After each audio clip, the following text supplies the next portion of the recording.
Emma clutched her tiny black purse as if it could shield her from the glimmering world inside the grand ballroom. The place was nothing like the cramped, fluorescent-lit office where she spent most of her days making copies and refilling coffee. Here, crystal chandeliers hung like frozen waterfalls, scattering light over the polished marble floor. Every table was draped in white satin, each centerpiece a tower of orchids and roses that smelled faintly sweet in the air. Her heart was thudding faster than the soft background music. She had never been invited to a corporate gala before. Well, she wasn't exactly invited. As a new intern, she was told she could attend, if she wanted, which in corporate language meant you can, but don't expect anyone to notice you. She had arrived a little late, thanks to a last-minute emergency with a jammed printer back at the office, and now every seat seemed taken. People sat in small groups, leaning toward each other, chatting with that polished confidence she didn't have. Scanning the room, she spotted it, one empty chair at a round table close to the front of the room, right under the spotlight glow from the chandeliers. The tablecloth there looked thicker, the silverware shinier. She hesitated, was it too nice? But no one was saying anything. The chair was open. Emma drew a quiet breath and walked over, her heels clicking against the marble in a sound that felt far too loud. A few heads turned her way. She smiled awkwardly, pulled the chair back, and slid into it as quietly as she could. The people at the table were dressed just a touch sharper than everyone else. One woman wore an evening gown that looked like it had its own security guard. A man in a perfectly tailored suit sipped champagne and gave her a curious glance before returning to his conversation. The man seated directly next to her, however, turned toward her with an easy smile. He looked to be in his late 30s, maybe early 40s, dark hair neatly combed back, clean-shaven, with eyes that seemed both calm and alert at once. "First gala?" he asked in a tone that was warm but measured. Emma froze for half a second before nodding. "Yeah. I started as an intern 2 weeks ago," she said quickly, her voice barely above the hum of the room. He smiled slightly wider, as though amused by her nervousness. "That explains it." She laughed weakly, unsure what he meant but too shy to ask. She adjusted the silver fork in front of her, trying to keep her hands busy, and glanced toward the stage where a massive Golden Company logo hung on the backdrop. Around her, the conversation flowed like a fast-moving river, talk of mergers, overseas branches, market shares. None of it made sense to her. She focused on her water glass instead, determined to stay quiet and unnoticed. But she had no idea that she was sitting in a place where being unnoticed was impossible. Emma sat quietly, eyes lowered, pretending to study the silver swirl of the dinner knife. She could feel the soft hum of conversation around her, but every time she thought about joining in, her throat tightened. The man beside her, still nameless to her, was remarkably easygoing compared to the other guests. While others spoke in quick bursts of jargon about profits and strategies, he occasionally turned toward her, asking small, harmless questions. "Which department are you in?" "Oh, marketing." "Well, kind of. I mostly do the stuff nobody else has time for," she admitted with a faint smile. He chuckled. "Sounds like you keep the place running." She blinked, unsure if he was teasing or genuinely meant it. "Well, I'm not sure about that. It's been a lot." Something in his expression, calm, patient, made her loosen her grip on her purse. Before she knew it, words started spilling out. "I mean, don't get me wrong, I'm grateful for the internship. It's just, the workload is insane. Half the computers in the intern room don't even work properly. I've had to restart the same one 6 times in one day."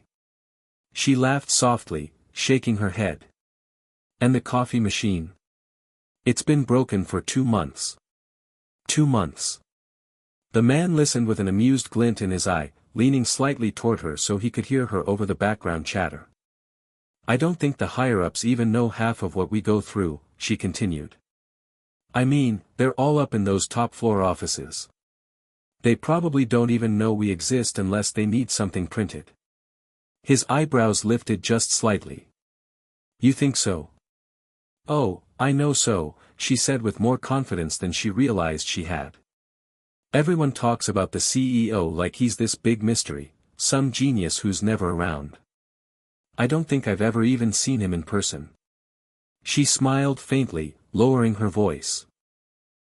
If he does exist, he's probably too busy sipping champagne in some penthouse to care about broken keyboards and busted air conditioning. The man hid his smile by sipping from his glass. That's an interesting theory. Emma realized she might have sounded harsher than intended and quickly tried to soften it. I mean, I'm sure he's great at whatever CEOs do. I just wish, someone would actually listen to the people at the bottom.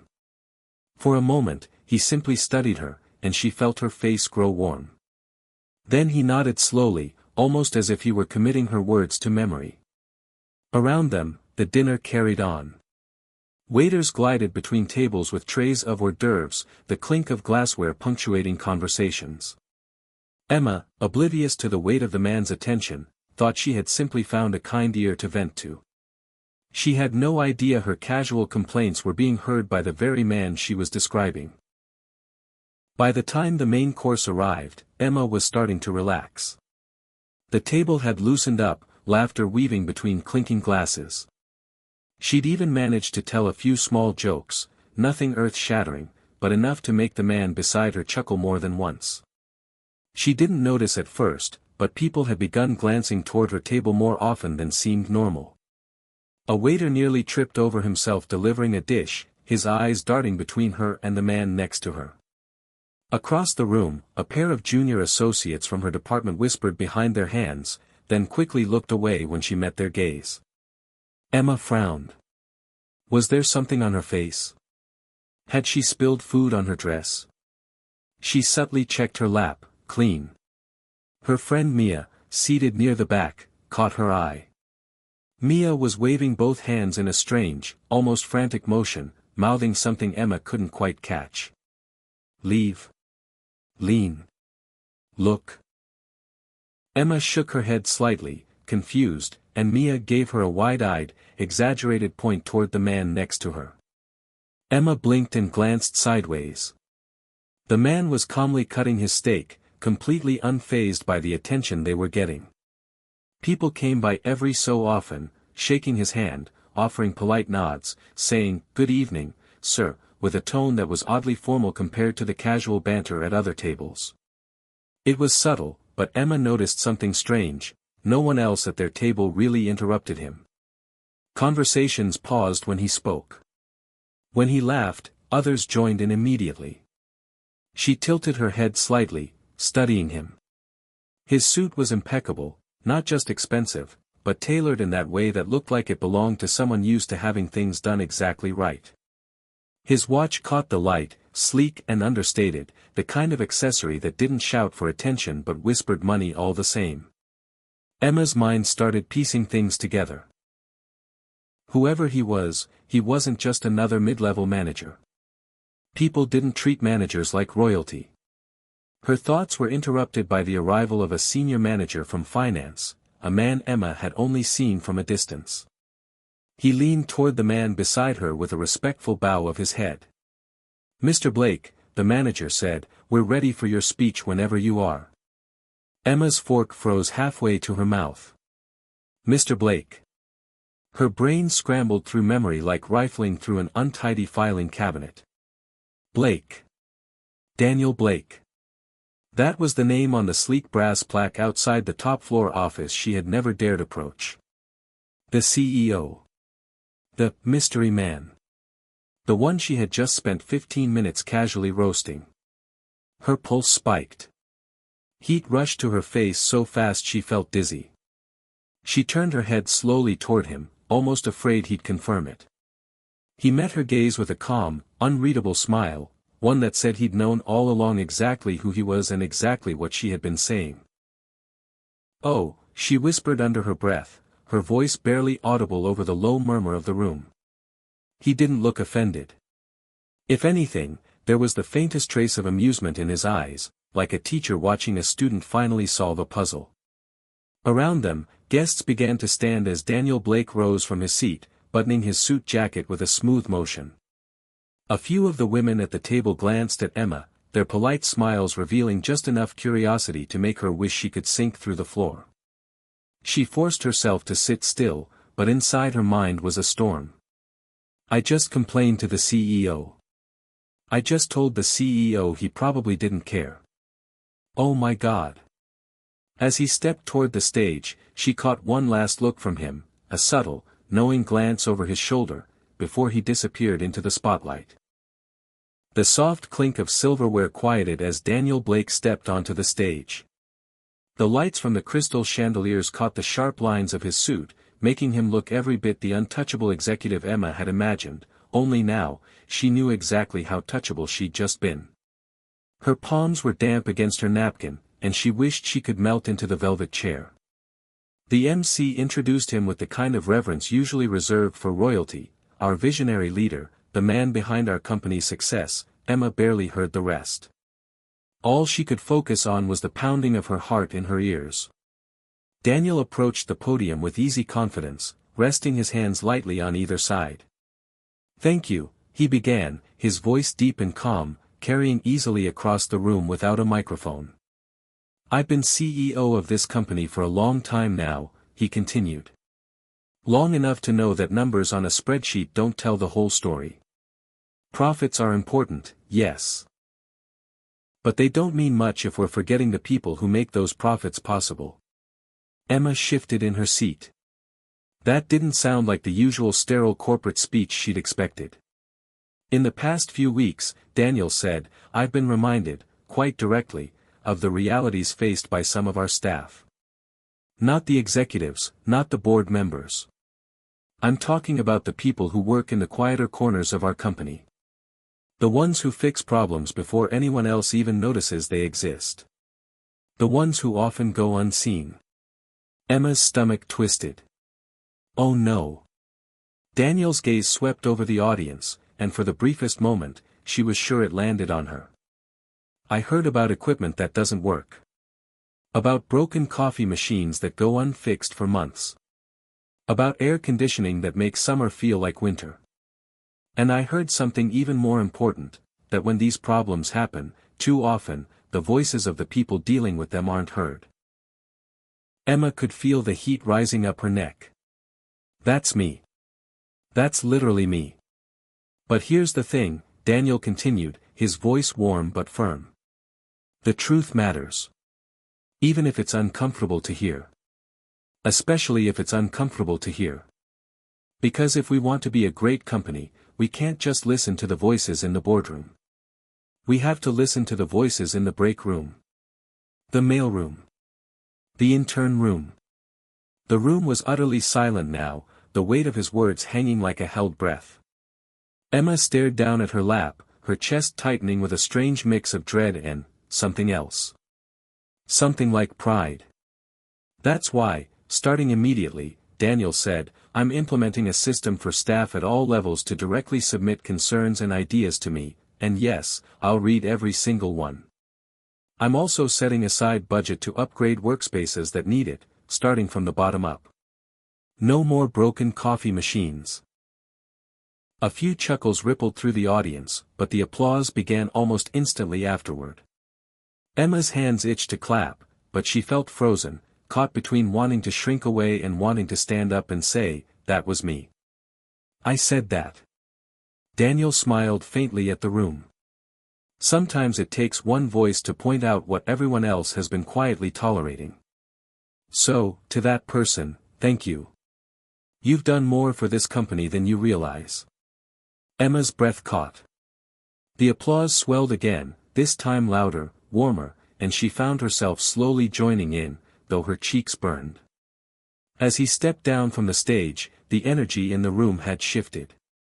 People looked inspired, some even nodding at one another like they'd just been given permission to speak up. Emma realized that her most awkward, unfiltered conversation had just set something in motion, something bigger than she could have imagined. Still, she dreaded what was coming next. Because at some point tonight, she knew Daniel Blake would walk back to their table, and then she'd have to face him. The applause faded into the hum of conversation as people rose from their tables, drifting toward the dessert bar or slipping into small circles of chatter. Emma remained seated, her knees pressed together, her fingers tracing the edge of her napkin over and over. She kept her eyes fixed on the gleaming silver fork in front of her, hoping if she didn't move, maybe, just maybe, she could sneak out before Daniel Blake returned. She had been riding a storm of emotions since the speech, disbelief, embarrassment, and something oddly like hope all tangled together. Her hope of escape vanished when she saw him moving through the crowd, shaking a few hands, nodding politely at a couple of board members, and then turning toward their table. He didn't rush. If anything, he moved with an unhurried ease, like a man who knew exactly where he was going and exactly how much attention followed him. The people around him parted almost instinctively, their voices dropping as he passed. When he reached her, she felt her breath snag in her throat. "Mind if I join you for a minute?" he asked. His voice was casual, but there was an undeniable weight to the request, though it sounded less like a request and more like a kindness. She nodded quickly, her words caught somewhere between her mind and her mouth. He took the seat beside her, leaning slightly toward her so they could speak without the whole table overhearing. "Emma, right?" Her eyes flicked up in surprise. "Why you know my name." A small smile curved his lips. "I make it a point to know the names of the people who make an impact on my company." She swallowed hard. I didn't mean to." "To what?" he asked gently. "To talk about you like that," she said in a rush, heat flooding her cheeks again. "I didn't know who you were, and I wasn't trying to be disrespectful, I was just venting, I guess." He tilted his head slightly, studying her. "Do you think I was upset?" She hesitated. "Weren't you?" "No," he said simply. "Honestly, I was impressed. You spoke with honesty, and that's rare, especially when you think the person listening has no power to change anything. That's when people usually sugarcoat or stay quiet. You didn't." Emma blinked at him. "But I was just complaining." "You were telling the truth," he corrected. "And truth, when it's delivered with the intent to make things better, isn't a complaint, it's a gift." Her heart gave a small, startled thump. She hadn't expected kindness. She had expected, at best, a polite brush-off, or at worst, a lecture on professionalism. He leaned back slightly, his expression thoughtful. "Most people tell CEOs what they think we want to hear. You told me what I needed to hear. And because of that, things will change. Not just for you, for every person working in conditions that should be better."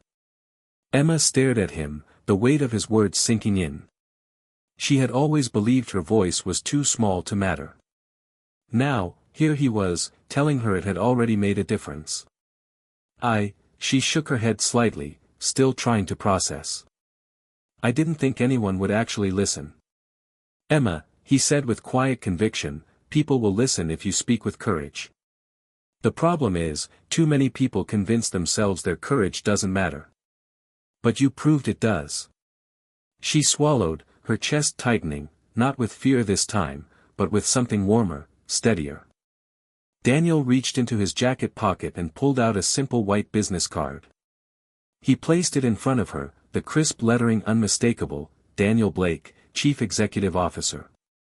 Beneath it was his personal email address and a direct office line.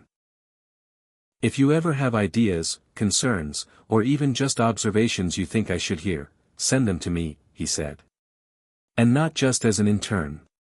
I'd like to personally mentor you while you're here.